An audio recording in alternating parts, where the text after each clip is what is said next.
그런데 기독교 진리는 2000년이 넘도록 아직도 영원한 진리로 선포되고 점점 더 위력을 과시하게 되는 것은, 이것은 절대 신화적인 종교가 아니다고. 그렇기 때문에 기독교를 상대화시키려고 예수의 사건을 상대적으로 자꾸만 노력하는 그런 다원주의 신학은, 그것은 잘못된 신학이고 잘못된 주장이라는 것입니다. 특히 1세기의 세계는 노스틱주의나 신비, 미리 종교들의 다원성으로 가득 차 있습니다. 그러나 예수를 알고 있었던 동시대인들의 증언은 예수의 역사성과 체험을 통한 신앙에 근거하여 예수를 고백했습니다.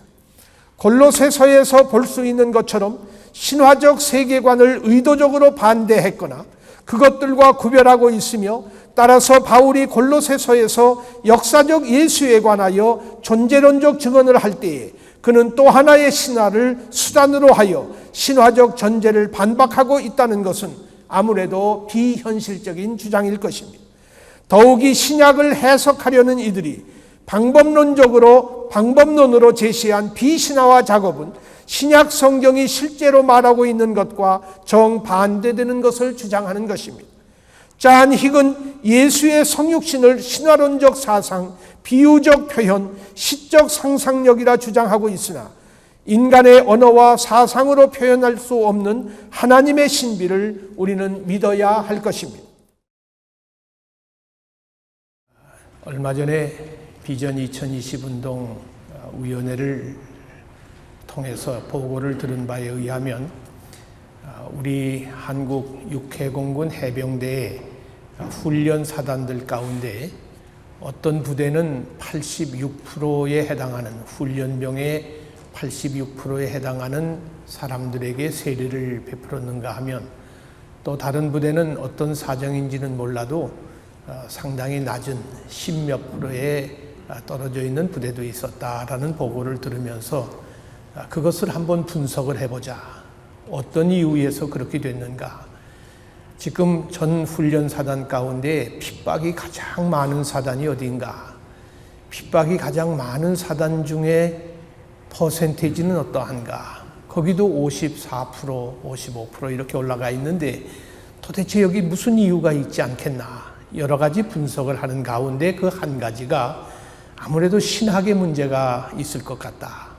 그래서 종교 다원주의 문제는 이미 우리 한국 군 안에 불교와 천주교 그리고 기독교 지도자들이 각각 활동을 하고 있기 때문에 이 문제가 이미 우리에게는 심각한 문제가 아닐 수가 없었고, 그러나 이 문제를 어떻게 지혜롭게 해결할까 하는 문제는 여러분들이 아마 저보다 더 깊이 연구를 하셨을 줄로 압니다.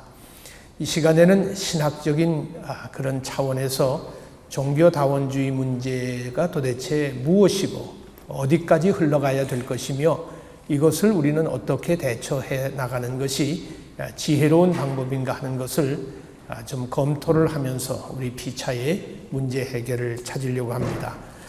여러분들이 갖고 계신 그 워크북에 있는 교재를 좀 참고해 주시고 가급적이면 제가 원고에 충실해서 말씀을 부연하도록 그렇게 하겠습니다. 타종교와 관계를 설정하기 위해서 우리는 다음의 세 가지 입장 중 하나를 택해야 합니다. 첫째는 배타주의, 두 번째는 포용주의, 그리고 세 번째는 소위 다원주의 입장이라고 하는 그런 세 가지 입장이 여기 정리되어 있습니다. 물론 이런 입장에 대해서 이의를 제기할 사람들이 있습니다. 가령 복음주의자들 가운데도 두 종류의 사람들이 있습니다. 하나는 예수 그리스도에 대한 확실한 믿음과 신앙을 벗어나서는 어떤 인간도 결코 구원을 받을 수 없다. 오직 예수로만 구원이 있다라고 하는 주장을 하는 이들이 있는가 하면, 또 다른 이들은 구원은 오직 예수 그리스도를 통해서만 우리에게 주어지지만 하나님께서는 그리스도에 대해서 전혀 듣지도 보지도 못한 사람들, 이들을 어떻게 할 것인가? 아마도 은혜로 회개케 하시고 그리스도를 믿는 믿음을 주어서 하나님께로 돌아오게 하는 구원의 가능성도 짚어볼 수 있다라고 하는 그런 포용성 있는 그런 해석을 하는 이들도 있습니다. 포용주의자들 사이에는 타종교에도 어느 정도 신적 계시가 있다고 주장을 하지만은 그러나 그것으로 구원을 받는다고 주장하지는 않습니다. 반면에 타종교 안에도 숨겨진 익명의 방법들로 나타나는 그리스도의 구원 사역을 볼 수 있다고 주장을 하는 이들이 또한 있는 것입니다. 서양의 유니테리언 처치, 우리말로 아마 조합교회라고 번역을 할 수 있을까요? 이 유니테리언 처치에서는 찬송가 내용을 보면 이런 찬송이 있습니다. 인도의 석가와 중국의 공자와 예루살렘의 예수를 찬송합시다. 이런 찬송가를 불러서 포용주의를 넘어서 이것은 혼합주의로 넘어가는 그런 상황을 우리는 오늘 이 시대에서 발견을 할 수가 있는 것입니다. 다원주의는 그리스도의 유일성에 대한 완전 포기 또는 그리스도의 유일성에 대한 철저한 재정의를 요구하고 나오는 것이 다원주의의 입장입니다. 오늘날 소위 다원주의라는 말은 신학적 용어로도 쓰여지지만은 사회학적 다원성과 혼돈해서 쓰여질 가능성이 먼저 있음을 지적하고 싶습니다. 그러나 변하는 사회 유형과 타종교에 대한 관심이 점점 높아지고 있다고 해서 하나님 계시의 객관적 진리가 변하는 것은 결코 아닐 터이니 다원주의는 몹시 경계해야 할 그런 사상임에 틀림이 없습니다. 다원주의자들은 어떤 종교적 전통이라 할지라도 절대 진리를 가지고 있거나 혹은 절대 진리라고 주장할 수 있는 종교는 단 하나도 없다고 주장을 합니다. 다시 말해서 다원주의에서는 절대 개념이 무너진 상태입니다.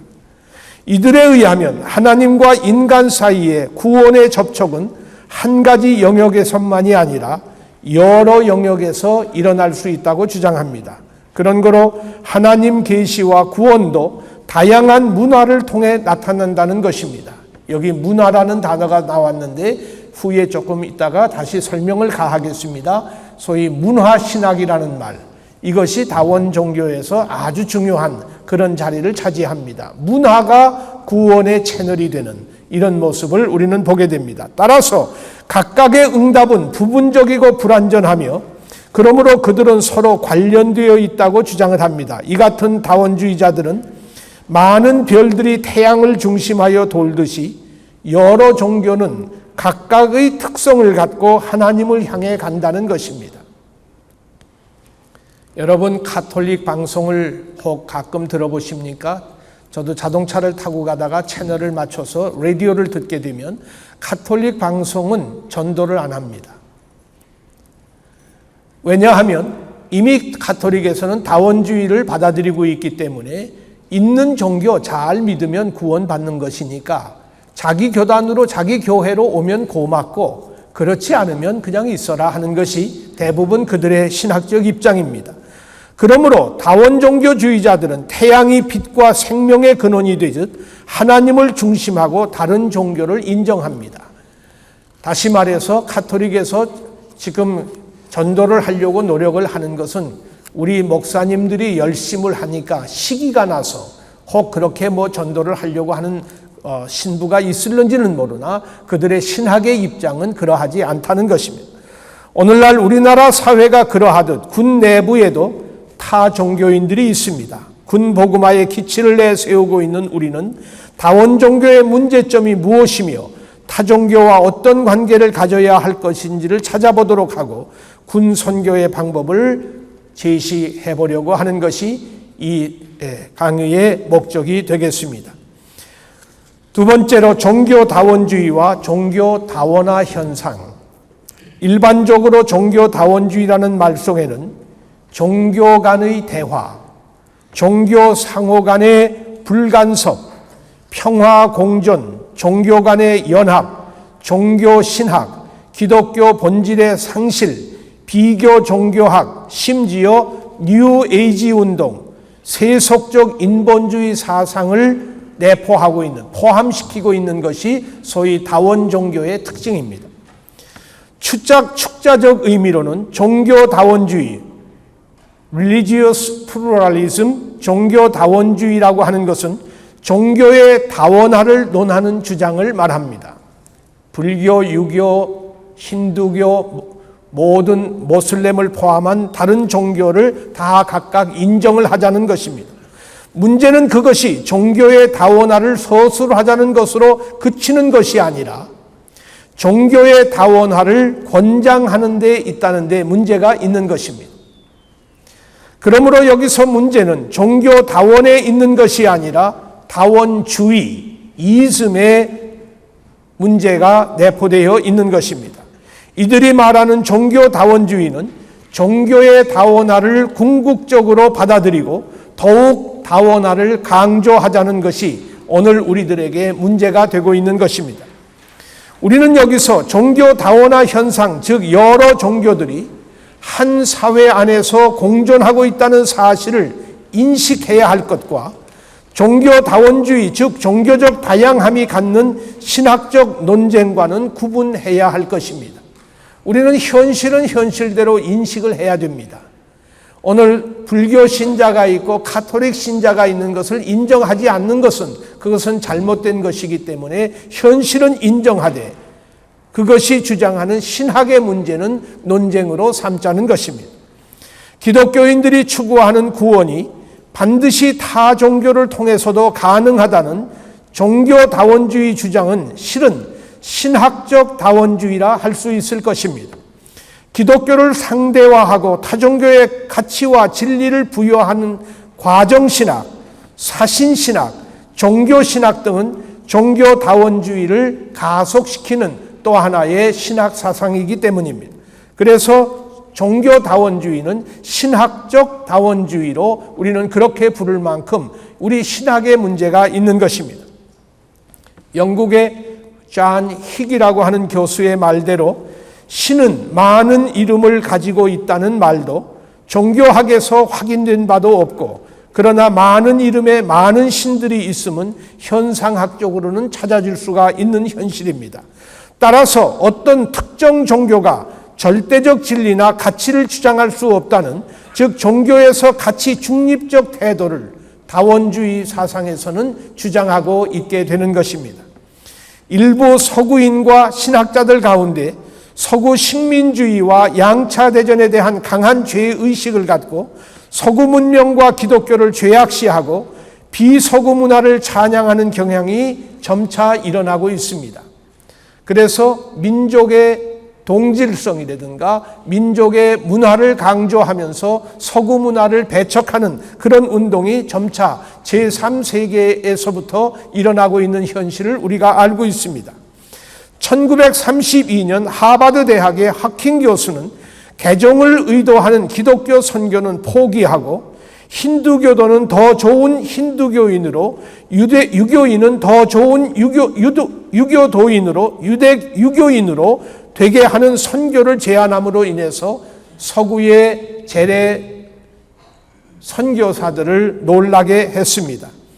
종교 다원주의 신학자인 존 힉과 가톨릭 신학자 폴 니턴은 기독교의 유일성 주장은 서구 문화가 우세하였던 상황에서 온 산물이고, 따라서 기독교 신앙은 도덕적 비난의 대상이며 제국주의적이고 비영적이라고 혹평을 하게 된 것입니다. 특히 아시아인과 아프리카 사람들이 서구로 이주하면서 석유의 기독교 독점을 하던 그 사회가 종교적 다원사회로 변모하게 되었습니다. 1961년 WCC 뉴델리 대회는 타종교를 다른 신앙으로 표현했고, 하나님은 다른 신앙을 통해 말씀하시고 성령도 역사하신다고 주장을 했습니다. 1989년에 오스트라리아의 캄베라에서 열린 제7차 WCC 총회에서 여러분들이 이미 잘 들어오고 아시는 바와 같이 한국의 어느 젊은 여자 신학도가 메인 페이퍼를 주 강의를 하게 된 것을 우리는 기억하고 있습니다. 그 대회가 시작되기 바로 직전에 오스트라리아의 원주민들이 원주민 예배 행위를, 다시 말해서 자기들 귀신에게 예배하는 그 모습을 재현을 시켰어요. 그리고 그 자리에서 개회 예배가 끝난 다음에 개회 예배 개회 강연을 한국 여자, 그것도 30 몇 살 되는 아주 젊은 여자가, 그것은 WC 정책에 의해서 제3세계 그것도 마이너리티 그룹 여성으로다가 택해서 특별히 또 젊은이를 택해가지고 그 메인 페이퍼를 읽게 한 것입니다. 저는 그때에 옵서버로 참여를 했습니다. 그 자리에서 저는 깜짝 놀랐어요. 갑자기 전기불이, 강당에 불이 다 나가버립니다.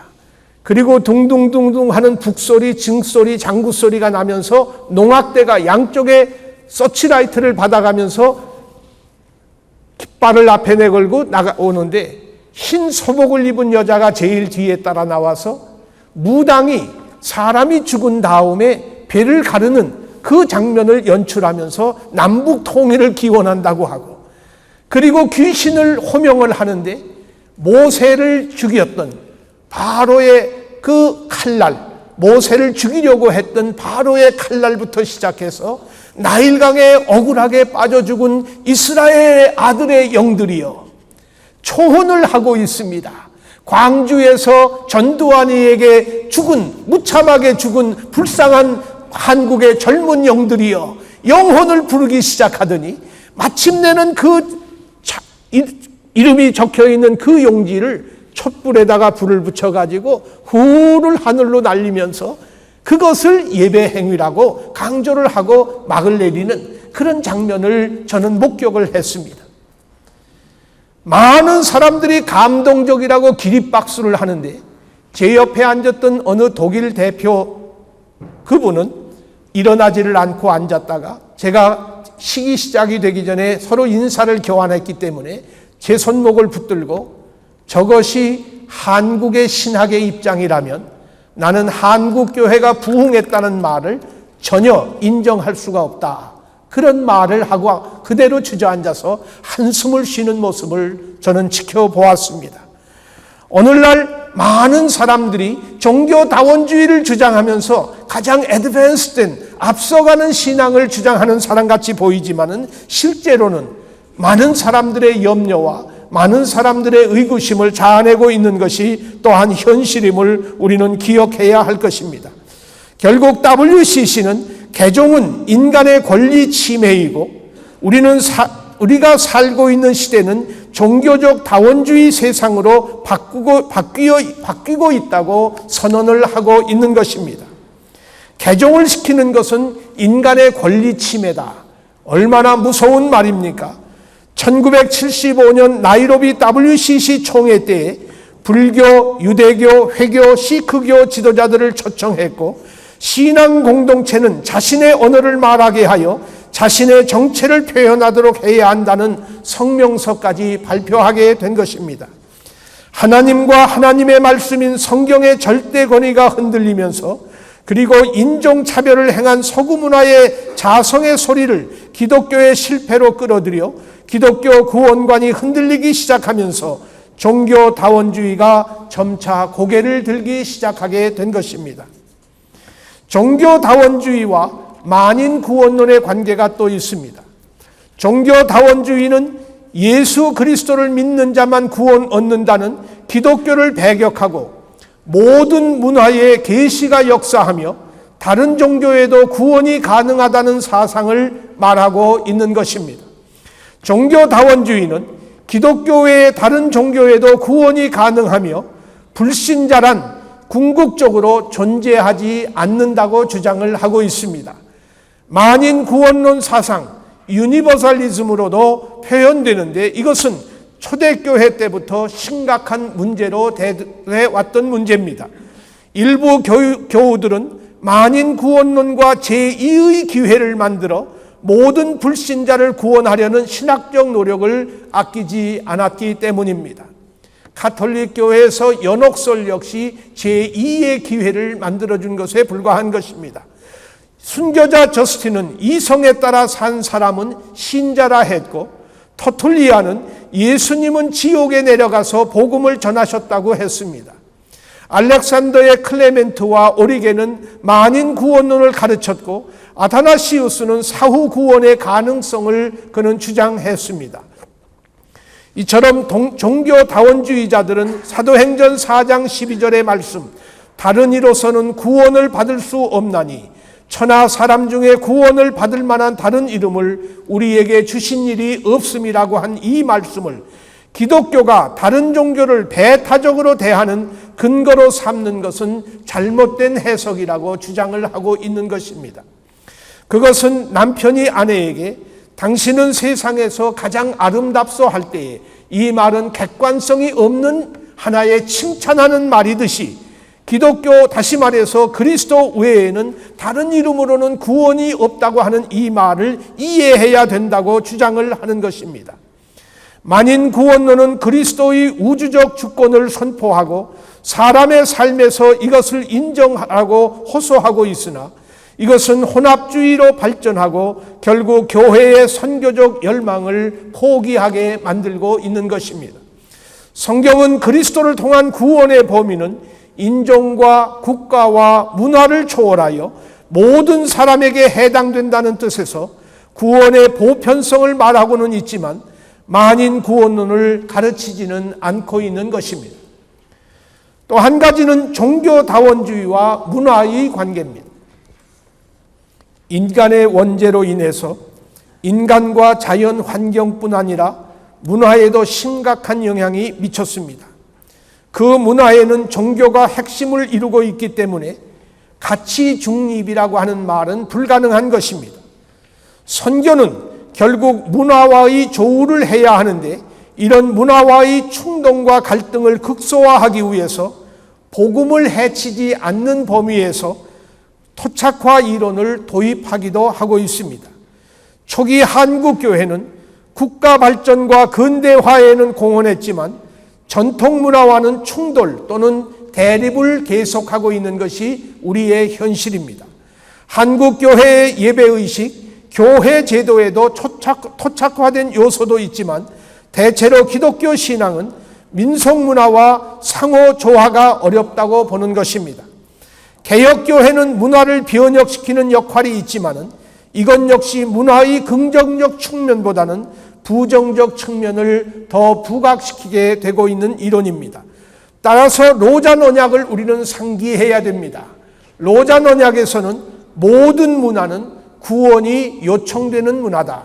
다시 말해서 모든 문화는 타락한 문화예요. 부패한 문화라는 것입니다. 그러나 종교다원주의는 문화와의 연속성을 강조하여 문화에서 그리스도를 찾을 것을 촉구합니다. 유동식 교수는 풍류 문화인 한국 문화는 성령을 바람에 비유한 성경과 대립되는 것이 아니고 오히려 풍류도의 눈으로서 성경을 보아야 한다고 주장을 합니다. 성령이 바람처럼 임한 것이나 풍류도나 무엇이 다르냐? 그 풍류도에는 민족의 원초적인 영성이 있는데 이것은 기독교의 영성과 통하므로 결국 한국의 문화를 통하여도 진리에 도달할 수 있다는, 진리에 도달하는 수단이 될 수 있다는 놀라운 지적을 했습니다. 이 영성은 단군 신화와 고대의 제천 의례의 구조를 통하여 나타나는데 그 형태는 하나님 신앙과 금기와 신인 합일입니다. 유동식의 문화관은 자연 계시를 넘어서 이미 기독교가 한국에 들어오기 전에 하나님은 한국에 오신 셈이며 우리 조상들은 문화를 통하여 그 신을 알고 신에게 기도하며 금기를 통하여 자기 부정의 높은 신앙을 수양을 신앙의 차원에서 실천하였다는 논리를 펴고 있는 것입니다.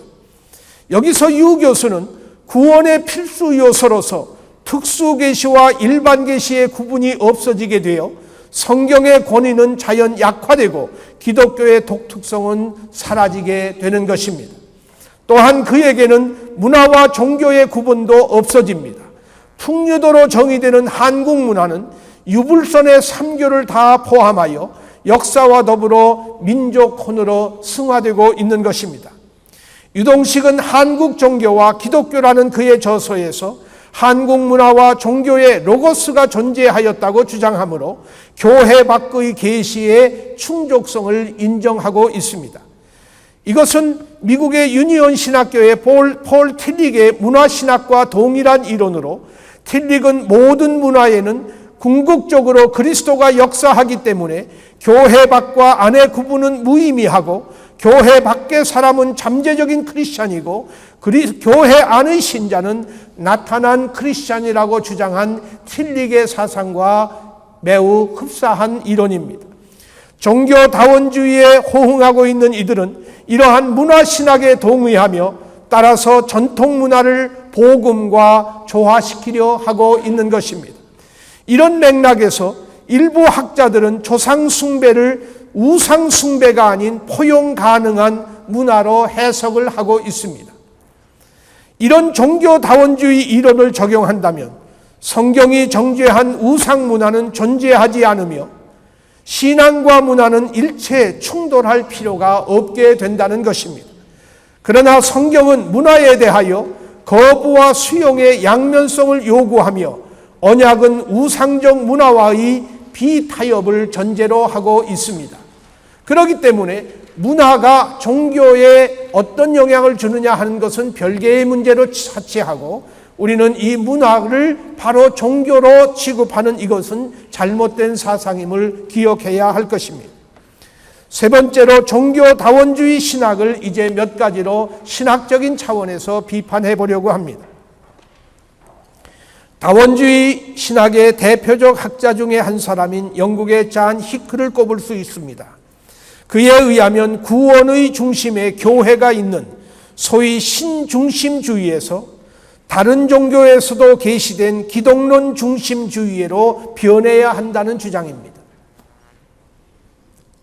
부족한 제가 아시아 연합신학원에 교수로 재직하고 있을 때에 아시아 학생들이 많이 유학을 왔기 때문에 아시아를 여러 차례 순방을 했습니다. 그리고 또 아시아 신학연맹에 제가 어크리테이션, 그 신학교 인준위원이 되었기 때문에 신학교를 많이 방문할 수 있는 기회를 가졌습니다. 아시아 26개국을 다 다니면서 신학교를 점검하고 교회를 방문하는 동안에 제가 얻은 결론 중에 하나는, 아시아를 복음화하는 방법은 기독론이 아니다, 신론이다. 인도에 가면 거리에 모두가 다 부처를 팔고 있어요. 그것이 전부가 기독이에요. 구루가 또 있습니다. 그 구루들이 전부 기독이에요. 그들이 전부 메시아입니다. 얼마나 메시아가 많은지, 얼마나 그 메시아들이 여기저기 도처에서 일어나고 있는지, 그래서 메시아를 말해가지고서는 아시아 선교가 안 된다. 우리는 유일신 신관을 가지고 이들에게 대결을 하지 않고서는 아니 될 것이다. 불교에서는 신관이 없지요. 인간이 부처가 되는 겁니다. 피조물이 부처가 되는 것이지 따로 앱솔루트한 절대 개념이 없기 때문에 그들의 신관에 대립하는 유일신관을 가지고 복음을 전하는 것이 유익하지, 기독론을 가지고 대립을 했다가는 다른 기독이 얼마든지 배출되고 있기 때문에 여기서 문제가 있다는 것을 발견했습니다. 결국 신은 한 분이지만 여러 그리스도, 즉 부처, 공자, 마호멧, 예수를 통해 신을 만나고 구원을 얻을 수 있다는 주장입니다. 그들은 예수나 마호멧, 부처나 공자는 신과는 다른 존재로 이해합니다. 그리고 하나님을 추상적 개념으로 이해하는 것입니다. 그러나 신약 성경에는 그리스도 없이 신을 만나거나 이해할 수 없음을 보여주고 있습니다. 어떤 사람이 자신은 성경의 예언대로 왔으며 죄 사하는 권세를 가지고 있으며 안식일의 주인이고 영원한 권세를 가진 인자라고 한다면 그는 아마도 신성모독죄를 범했다고 해서 그를 향하여 돌을 던져 쳐 죽이려 할 것입니다. 그러나 이 사람이 바로 예수 그리스도입니다. 이분을 다른 피조물처럼 상대화하려는 것이 다원 종교의 또 하나의 단계였습니다. 그리스도를 상대화시킨다는 것은 그를 부인하는 것이므로 다원 종교 사상은 기독교와 화해할 수가 없는 것입니다. 신약 성경의 기록을 권위 있는 하나님의 말씀으로 받아들인다면 예수는 놀랍고도 절대적인 어떤 주장들을 성경에서 하고 있음을 발견할 수가 있습니다. 또한 초대교회 당시 예수를 믿고 따르던 사도들의 설교에서 그리고 그들의 예배와 기도에서 예수 그리스도의 위치는 절대적이었습니다. 이 같은 예수의 절대성과 유일성이 주장되는 한 다원주의는 발붙일 곳이 없게 될 것입니다. 하나님의 궁극적 계시와 구원 사역의 완성자가 아니며 사망을 이기고 부활하시어 지금도 우주와 역사를 다스리고 계신 주가 아니라고 해야 할 것입니다. 그렇다면 우리는 다음의 가능성에 직면하게 될 것입니다. 첫째로 예수 자신이 자신에 대해 주장했던 것들은 예수 스스로 오해했던 것들이거나 자기가 하나님의 아들이라든가 구원을 일으키는 메시아라고 주장한 것은 그리고 나를 본 자는 아버지를 본다는 이런 말씀들은 스스로 오해를 했거나 아니면 오만한 사기꾼이었을 것인 그런 가정을 할 수 있습니다. 두 번째는 초대교회 지도자들이 예수를 크게 잘못 해석하였을 가능성이 있습니다. 그러므로 다원주의자들은 이 두 가지 가능성을 기독교가 받아들이고 미혹한 예수나 미혹당한 교회라고 선포할 것을 기독교에 요구를 하고 있는 것입니다. 이런 노력은 예수를 상대화시키려는 일련의 운동으로 퍼져가고 있습니다.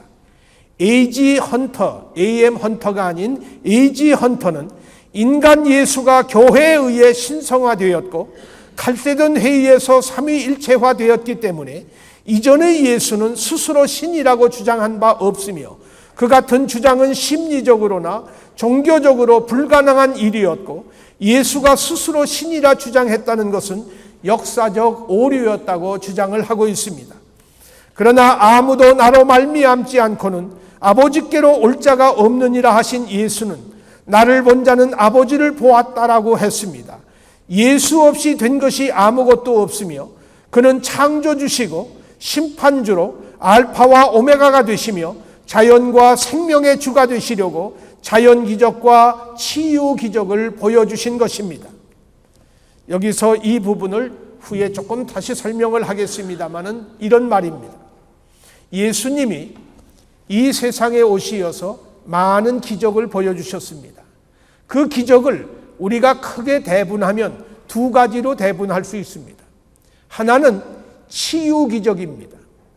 문둥이를 고쳐주셨던가 안진뱅이를 일으키셨던가 죽은 자를 살리신 것은 힐링 미러클이라고 합니다. 치유기적이라고 합니다. 또 하나는 자연기적입니다. 물 위로 걸어가신 장면, 그것은 자연을 통해서 기적을 일으키신 것입니다. 자연기적은 내추럴 미러클이라고 합니다. 그러면 왜 주님께서 두 가지 기적을 우리에게 보여주셨나? 자연기적을 일으키신 이유는 자연의 주 되심을, 예수 그리스도는 자연의 주 되심을 계시하시려고, 치유 기적을 우리에게 보여주신 이유는 예수 그리스도는 생명의 주 되심을 우리에게 계시하시려고 기적을 보여주신 것입니다. 생명의 주, 자연의 주, 만유의 주, 왕 중 왕, 그가 바로 우리의 주가 되심을 우리는 예수 그리스도를 통해서 보게 되고 믿게 되는 것입니다. 결국 다원주의자들은 그런 거로 신약 성경이 가르치는 진리와는 전혀 화해할 수가 없습니다. 기독교 특히 예수의 유일성과 절대성의 근거가 신약 성경에 있기 때문입니다. 그들은 신약의 핵심 메시지를 신화화 또는 민속설화로 해석하려 합니다. 그러나 실제로 예수에 대한 초기 증인들은 의식적으로 증거를 가지고 예수를 진술했고 그것이 신화적 또는 민속설화로 꾸며진 얘기들이라면 신화로 만들어지기 위한 필요한 절대 시간이 부족하므로 사실상 불가능하다는 것입니다. 불트만이 말한 신화라는 말은 우리가 흔히 말하는 신화의 개념과는 다른 뜻이 있습니다마는, 그러나 그것도 여전히 신화임에는 틀림이 없습니다. 그러나 하나의 역사적 사건이 신화적인 얘기로 변질이 되려면 적어도 시간이 역사가들의 표현대로 하면 300년 이상의 시간이 필요하다는 겁니다. 미국의 초대 대통령인 조지 워싱턴이라고 하는 사람이 얼마나 정직한 사람이었는지, 아버지가 도끼를 사다 주었더니 생일 선물로 받은 도끼를 가지고 자기 앞마당에 있는 뻗지나무를 잘라버렸어요. 도끼가 얼마나 잘 드나 보려고 그만 뻗지나무를 잘라버린 것이 아버지가 저녁에 들어왔을 때 노를 사게 했습니다. 누가 뻗지나무를 잘랐는가? 워싱턴은 머뭇거리지 않고 즉시 나가서, 예, 제가 그랬습니다. 아버지가 노하셨다면 용서해 주세요. 우리가 초등학교 다닐 때 공민교과서에 나왔던 얘기입니다. 전 세계로 퍼쳐진 얘기예요. 미국의 초대 대통령은 이렇게 정직한 대통령이다. 미국 국민은 그러기 때문에 정직하다. 이것을 드러낸 하나의 신화적인 얘기입니다. 최근에 미국의 생물학자들이, 식물학자들이 연구한 결과 미국 땅에 뻗지나무가 수입된 것은 지금으로부터 한 100여 년 전 일이다. 그전에는 미국에 뻗지나무가 없었답니다. 그런데 그것이 지금 뒤집혀지는 공민교과서에까지 나왔던 얘기가, 신화적인 얘기가 지금은 다시 돌아가 버리는 그런 얘기가 되고 말았어요. 이것은 뭘 말해주는고 하니, 하나의 사건이 신화적인 것으로 둔갑을 하려면 최소한도 300년이라는 세월이 필요하다. 그런데 기독교 진리는 2000년이 넘도록 아직도 영원한 진리로 선포되고 점점 더 위력을 과시하게 되는 것은, 이것은 절대 신화적인 종교가 아니다. 그렇기 때문에 기독교를 상대화시키려고 예수의 사건을 상대적으로 자꾸만 노력하는 그런 다원주의 신학은, 그것은 잘못된 신학이고 잘못된 주장이라는 것입니다. 특히 1세기의 세계는 노스틱주의나 신비, 미리 종교들의 다원성으로 가득 차 있습니다. 그러나 예수를 알고 있었던 동시대인들의 증언은 예수의 역사성과 체험을 통한 신앙에 근거하여 예수를 고백했습니다.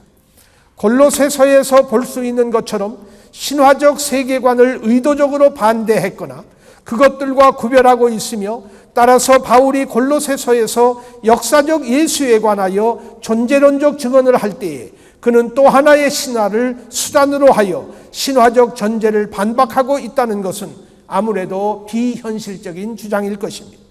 더욱이 신약을 해석하려는 이들이 방법론으로 제시한 비신화화 작업은 신약 성경이 실제로 말하고 있는 것과 정반대되는 것을 주장하는 것입니다. 잔 힉은 예수의 성육신을 신화론적 사상, 비유적 표현, 시적 상상력이라 주장하고 있으나 인간의 언어와 사상으로 표현할 수 없는 하나님의 신비를 우리는 믿어야 할 것입니다. 다원주의자들은 기독교인들이 예수 우상주의에 빠져 있다고 주장을 합니다. 이것은 아주 무서운 일이에요. 기독교인들이 예수를 우상처럼 섬긴다. 예수는 초월적 존재가 아니고 인간 이상의 존재가 아니라는 것입니다. 그는 한 인간으로서 하나님의 계시와 구원의 방편일 수는 있으나 예수는 하나님은 아니라는 것입니다. 따라서 예수는 인간을 하나님과 화해시킨 유일한 분일 수는 있으나 그는 종교 세계의 중심에 설 수 없으며 다른 종교의 인물들과 같이 주변의 궤도 속에 들어가야 한다는 것입니다. 그러므로 예수를 하나님으로 고백하는 것은 지구상에서 실행된 최악의 우상 숭배라는 것입니다. 유대교와 회교는 기독교인들은 예수 우상주의자들이라고 비난해 왔고 지금도 비난하고 있습니다. 우리는 하나님께만 속하는 영예와 영광을 예수께 돌립니다. 우리는 그의 이름을 하나님이라고 부릅니다. 우리는 그분을 주라 부르며 이스라엘 야훼에게 불려졌던 찬송으로 그를 찬송하며 경배합니다. 예수가 뛰어난 한 인간에 지나지 않았다면 기독교 신앙과 교회 예배는 미혹당한 우상 숭배임에는 틀림이 없습니다. 불신자들에게는 없어도 좋은 분으로 드러나게 될 뿐입니다. 그러나 예수는 유일하시고 절대하신 하나님이요 우리의 구원자가 되십니다. 얼마 전에 우리 군목 수가 줄어들고 승려들이 군승이 늘어나는 그런 일들이 우리나라 정부에 의해서 시행이 된다고 하는 그런 보고가 있을 때에 대한예수교 장로회 제가 속한 통합측 교단에서 이 문제가 총회에서 나와가지고 온 총대 1800명이 기립으로 일어나서 이것은 전 우리 한국교회 각 교단과 연합을 해서 정부에 대항을 하고 항의를 하자는 그런 결의를 한 적이 있습니다. 그때 저는 이렇게 말을 했습니다. 정치인들은 민주주의를 말합니다. 군목수는 몇백 명인데 군승은 몇십 명에 불과하다니 이건 말이 되지 않는 않느냐. 민주주의 사회에서 공평하게 하자. 민주적이라는 말을 쓸런지는 몰라요. 그러나 진리는 민주주의가 아닙니다. 51%의 진리가 있는 것이 아니지요. 그렇기 때문에 우리는 기독교의 절대성을 주장하고 있기 때문에 나라의 흥망성쇠는 하나님 손에 있음을 믿습니다. 하나님 손에 있음을 믿는 우리로서는 나라가 사는 길은 목사님들이 많이 움직이는 것이 나라를 살리는 일이기 때문에 이 부분은 절대로 양보 못한다. 어느 국회의원이 내년도에 금년도에 전군을 다니면서 아마 이 실태 조사를 해서 이제 국방위원회에서 보고를 해가지고 시정을 하겠다고 장담을 한 사람이 있어요. 그러나 그것은 한국교회의 신앙을 무시하는 일입니다.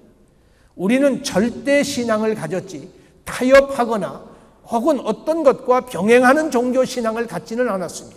그렇다고 남의 종교를 우리가 묵살시키려는 것은 아니겠습니다만은 그러나 이 길만이 오직 이 길만이 민족을 살리는 길이요 나라를 살리는 길이요 우리가 사는 길임을 우리는 믿습니다. 이것을 믿었기 때문에 오늘 우리는 복음을 확장시켜야 되고 전도 활동을 계속하자는 것입니다.